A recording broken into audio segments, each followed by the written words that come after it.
এই সত্য আসলে কি? কেউ বলবেন যা অসত্য নয় তাই হলো সত্য, কেউ বলবেন সেটা যার ভিত্তিতে আমরা বেঁচে আছি তাই হলো সত্য। কিন্তু সত্য আসলে কি? তার থেকেও বেশি গুরুত্বপূর্ণ হলো এটা বুঝতে পারা যে সত্যের ব্যবহার কিভাবে করা উচিত। যদি আপনার কাছে সত্য থাকে বা আপনি সত্য জেনে থাকেন আর আপনি তার ব্যবহার করেন, সদ্ব্যবহার করেন সংসারের জন্য, তাহলে আপনি এই সমস্ত সংসারের অনেক ঊর্ধ্বে চলে যাবেন।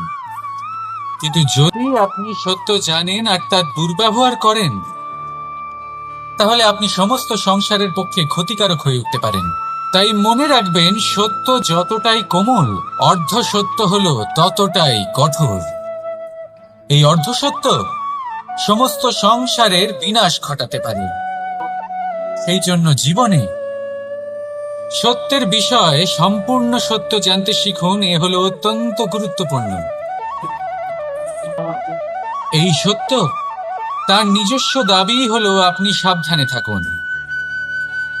তাহলে আসুন আর আমার সাথে ভালোবেসে বলুন, রাধা রাধা।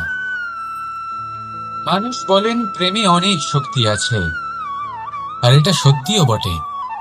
প্রেমে এতটাই শক্তি থাকে যে শত্রুতার বড় বড় স্তম্ভকেও এত সহজে ফেলে দিতে পারে।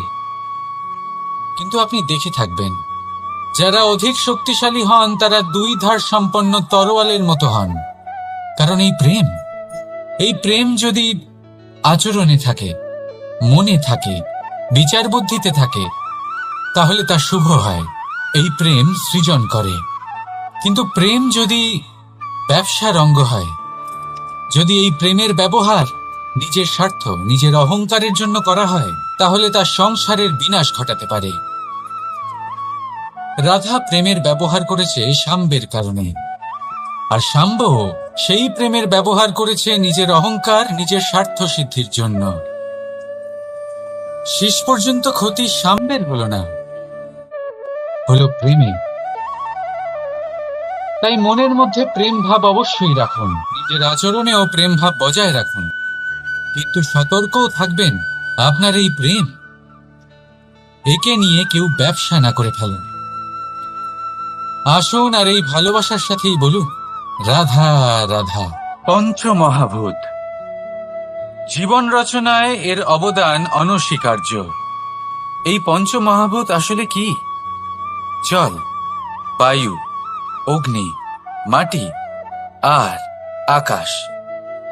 এবার শুধুমাত্র জীবন রচনায় এর অবদান আছে তা নয়, শুধু শরীর রচনাতে এর যোগদান আছে তা নয়, বরং এরা হলো আমাদের জীবনের সব থেকে বড় শিক্ষক। এবার আপনারা সকলে চমকে যাবেন, হয়তো আপনারা এই দৃষ্টিভঙ্গি দিয়ে কখনো দেখেননি। আমি আজ আপনাদের বোঝাবো। এদের মধ্যে সব থেকে বড় তত্ত্ব জল। এই আমাদের কি শেখাচ্ছে? এই জল, এর নামই হলো জল, কিন্তু এ কখনোই আমাদের জ্বালায় না, আমাদের জ্বলনের কারণ হয় না। তাহলে কি করে? আমাদের তৃষ্ণা মেটায়, আমাদের শীতলতা প্রদান করে, জীবন দান করে। এর দ্বারা আমরা কি শিক্ষা লাভ করি? যে আপনার উৎপত্তি যেখান থেকেই হোক না কেন, আপনি যেখানেই জন্মগ্রহণ করুন না কেন, আপনার কর্ম সর্বদা শ্রেষ্ঠ হওয়া উচিত। আপনি জলকে যে কোনো পাত্রে রাখুন না কেন, সে সেই অনুসারেই নিজের আকার ধারণ করে নেয়। এর দ্বারা আমরা কি শিক্ষা পাই? এই শিক্ষাই পাই যে যে কোনো পরিস্থিতিতেই নিজেদের মানিয়ে নিতে হবে, নিজেকে সেরকম করে নিতে হবে। যে দেশেই থাকি না কেন, যে স্থানেই থাকি না কেন, যে পরিস্থিতিতেই থাকি না কেন, যে ব্যক্তির সাথেই থাকি না কেন, আমাদের সুখময় হয়ে জীবন অতিবাহিত করা উচিত। দেখুন, আমাদের কত বড় একটা শিক্ষা দিল এই জল, যা আমরা কোনোদিন দেখতেই পাইনি। নিজেকে জলের মতোই করে তুলুন। সুখের ধারায় স্বাচ্ছন্দ্যে প্রবাহমান হতে থাকবেন আপনি।